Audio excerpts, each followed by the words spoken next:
stop building the foundation and build the rest? Foundation's great. Your foundation didn't start with this body or with these parents or with anything. Your foundation is the whole of who you are and the eagerness with which you came into this environment. The foundation is the perfect variety of contrasting things that give your clever mind the ability to synthesize and sift and sort and conclude on your own behalf. And if you have the advantage of knowing that a thought that thrills you is one worth pursuing, and a thought that disappoints you or hurts you is not, and so you are following those feelings, we want to talk about the awesome power of non-resisted thought, the awesome power of non-resisted thought. But then you get carried away and you want to get the power, and then you want to point at places, and so then we say, let's call it something else. Let's call it the awesome pleasure of non-resisted thought. Let's call it the awesome bliss of non-resisted thought, just the bliss of non-resisted thought. So what do you think causes you to, at times, be unwilling to capture bliss for yourself?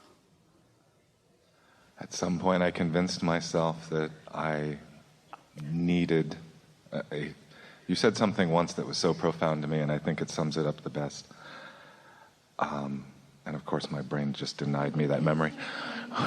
You convinced yourself that you are unworthy of the bliss.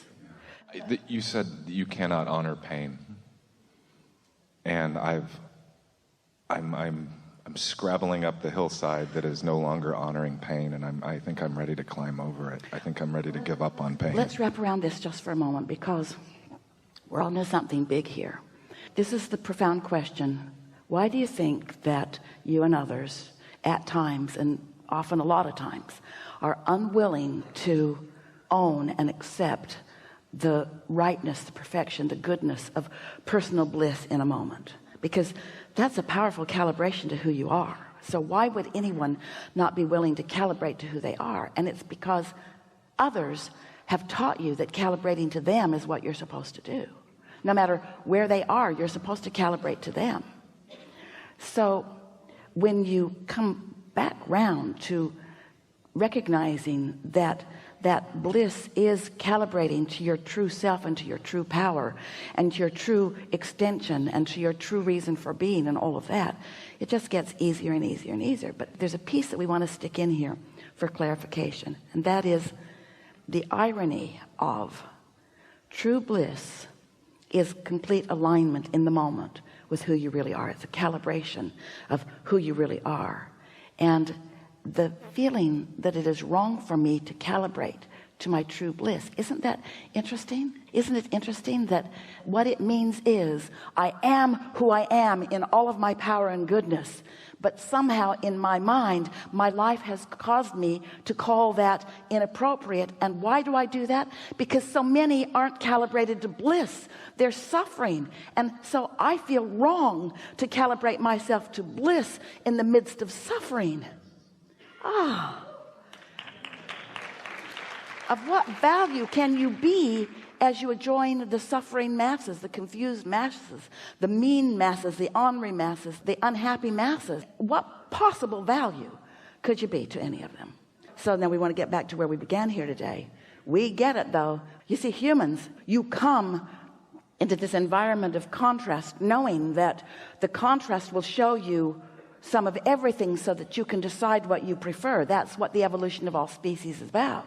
So if you don't know what you don't want, you can't know what you do want. But over time, you have translated that as human mass consciousness to mean I must fix problems, which causes you to fixate on problems, which causes you to mostly calibrate to problems. So here you are as billions of people calibrating to problems. And here's the wonderful thing about that. You calibrate to a problem, and the more specifically you calibrate to a problem, the more specifically you launch an equivalent rocket of desire. Every time as an individual or as a mass consciousness you calibrate to a problem, you create the solution. You create the solution, and all of your source energy flocks to the solution and focuses on it and shines a light on it and becomes the point of attraction for the solution. So all around you, the solutions are being gathered. And now we're right back to that person who feels uncomfortable when you're thriving. The more solutions are available for the masses, the more they writhe in discomfort of not letting themselves go there. Isn't that interesting? They suffer from their personal deprivation of what they deserve. Of what they deserve to have. Whew, this is a big conversation. It's a big conversation. We don't want to make it sound hard. It isn't. It's as simple as feel good. So now we want to amplify this just a little bit. So come with us in this scenario. So imagine a child, doesn't matter how old they are, but they're not wadded up into what they should do's yet, in the shoulds yet. They're pure source energy, and they're eager about life, and they expect everything to be really good for them. But those of you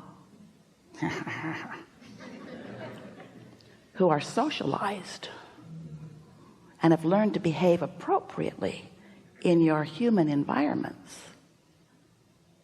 you need to teach that little brat a lesson, because he just expects everything to go his way, and he needs to learn that that's not how life is.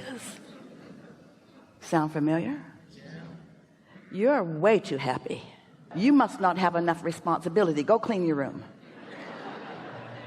Go do something that makes you unhappy like the rest of us, because we seek harmony and you are a misfit.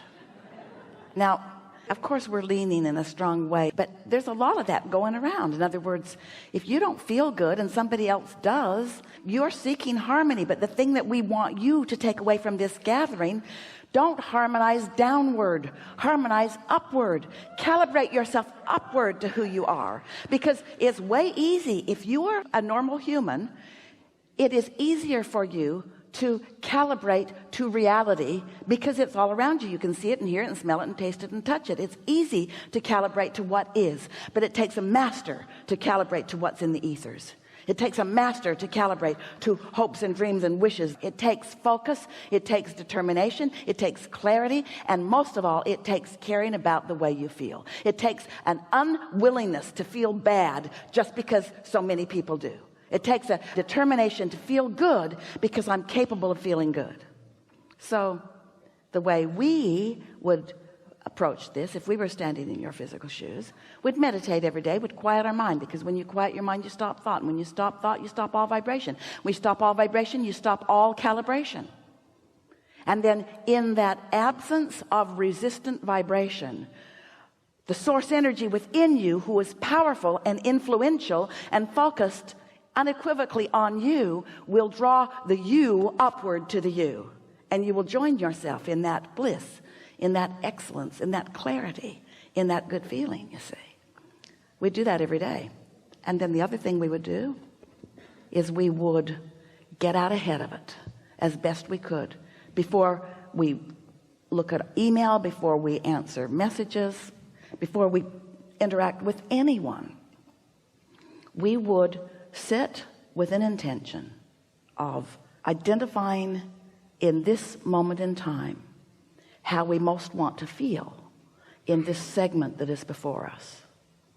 And we would confirm, I'm whole and I'm strong and I'm happy and I'm sure and I'm alive and glad to be, and I'm good at what I do, I'm blessed, I'm tended to, I'm seen, I'm heard, I'm known. And we would do that every morning, and as many times during the day as we could. We would calibrate to the wholeness of who we are, so that when you get out there in the day and your neighbor misbehaves, it's humorous, it's not important. When residual of past momentum appears, it's just something on its way out. It's not something that is an indictment of who you are. It's not an indicator of who you are. It's an indicator of where you've been. And there's some residual of it, but who you really are is something else. And it doesn't take very much, as you are discovering, before the beautiful things begin to surround you in such a disproportionate way that most normal people cannot find a way to harmonize with you. You're just too happy.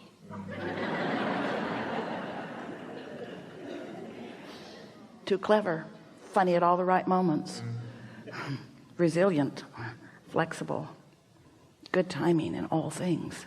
Right there, right there, right there to receive the universe's cooperative components that have already been gathered. And you're so tuned to them that there they are, and there they are, and there they are, and there they are, and there they are, walking around in the same world with people who are missing it, and you're seeing it. And they're having a hard time seeing you thriving, but you've got to give up what they think. And if they ask with sincerity, say to them, I've been there, I was there a long time, didn't like it very much, I do something different now. What's the thing that you do different now? I ignore people like you. Almost completely. Every now and again, I get assigned to you for a little while. Every now and again, I suffer, but it's not my usual way. Thank you. Yeah, really good. Really good.